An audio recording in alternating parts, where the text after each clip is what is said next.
Did he looking at fuck it one up? side. Maybe Elvis is not Elvis who he is today without that guy.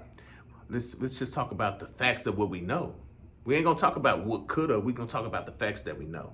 We might not. I think that's the guy who broke Elvis, the guy who put Elvis in front of everybody's face when Elvis was just a little raggedy kid on the But side. leading up to that, you're right. He did exactly what you expressed to do. And Now that's what Elvis leading up wanted to for. that, Now Elvis is wrong.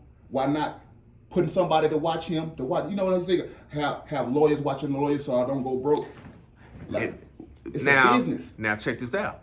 Like you just said, if I was with no, if he was with the label, then he wouldn't have to worry about that. That it felt like family. Now that's what I'm saying. To cut out all the bullshit that go on with that, you would if you was with somebody where it felt like family, would you even have to do that?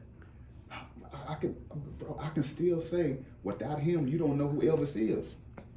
Elvis is gonna be Elvis You regardless. don't know that though. It was that guy who put him on. The big dude who took a lot of his money and shit. Without him, Elvis was a nobody. Elvis was begging to be a part of his situation. Begging to be a part of his situation. Because he was the one over the shows who was able to put people that were. It's like But okay, that's okay. But I'm not begging. So the situation's still the same. all right, let's venture back to where we're going. We're going too often. I don't want to seem like we're going. If we start going. But no, to answer your question, that is real. That's just how I truly feel, and I'm standing on business when it comes to me, or who I have next to me. If you got the right people next to you, they're gonna and they look out for the best of your interests. You need as an artist or as a businessman, you got to know it all. Another thing, Pop, you could have signed that deal with them, but went and got you a lawyer. You could have got you a manager or a lawyer that's a shark that won't let you get fucked over and make him family because then y'all both eat. If you signed whatever's on that paperwork, you got to do. That's a why I say contract.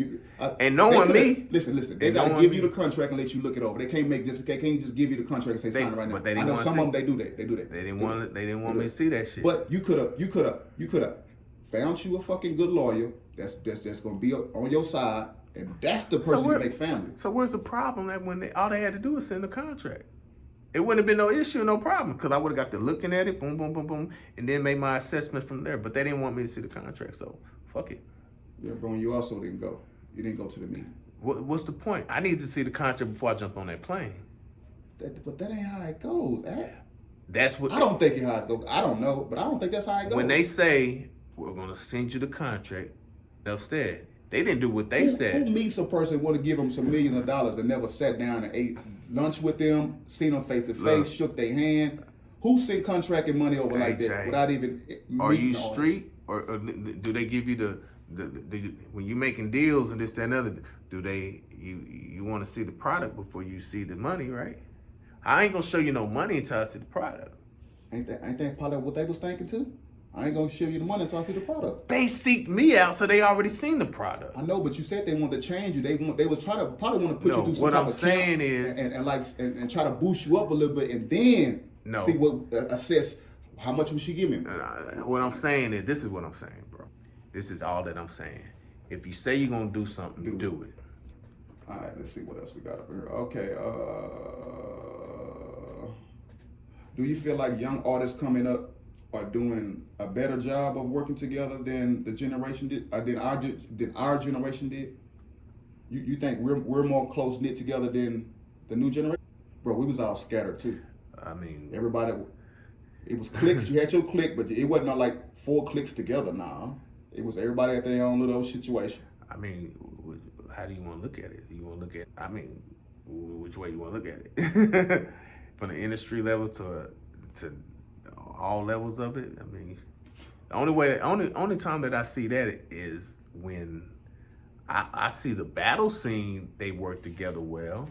Now that is a whole nother mega of things. But as far as the music scene, industry level, and I think it's an ego problem. Everybody, we had ego problems too, bro. Okay, if that was the case, how many groups you see out there knocking the doors? The only one Clips, and you can't put them in a new generation. The Clips is the only group. Amigos was the last of it. Bone was the biggest The group Locks. before that. You got the Locks. They still in the old together. group. They not. Yeah. You can't name the younger generation of groups that You right. name. Right. You can't. Right. No, you can't name three. You can't. No, you can't. I can't name one of. I don't think they do the group shit no more, bro. I just don't think that shit pop off. I don't think you can have it. Ego. Yeah, you're right. Ego.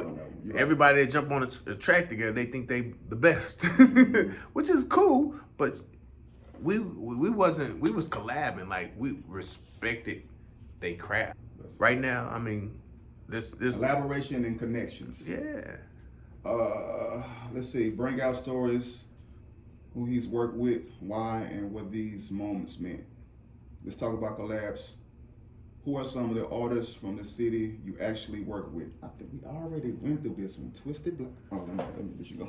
Nah, we talked about that. I do want to work with DJ Quick though. DJ Quick. Wow. Oh, because for the beat. The legend. His he brings out a different. What young dude you want to do some shit out of nowhere. What young guy you want to do something with? Or from the new generation? How about that? I do fucks with Chicago. I like them how they flow pattern. I G Herbo? Who would I want to work with? The young G Herbo. You like G Herbo? I like G Herbo too. G Herbo nice. Yeah, I'm a shit. I got one. I like one that beat he just went legit. I'm finna kill that hoe. Oh yeah. Out of the features or collabs, which one taught you the most about music? Out of all your collabs that you've done with people over the years, who gave you the most game, basically? Collaborate with them, showed you a technique that you still use to this day. Nobody. Get it out the mud, and I'm pretty sure they pretty got it out the mud. Is there anybody from Forward you still want to lock in with that you haven't? Yayo, you got no Yayo song. Why you don't do the song with the girl you've been promoting? Do a song with her. What's that? Tay Bag Baby? That's right up your alley. Man, I'm always open. I got too much to do on my end, to be honest with you. All right, so we'll jump out of this collab section. We're gonna go there more. Okay, man. Maybe 4. This is what I really want to talk about right here. This R&B direction, the new sound. I wouldn't say a switch. It's just another door. I mean, I felt like that's where it gets a little bit deeper because that's where all my problems in my life, man. And I'm pretty sure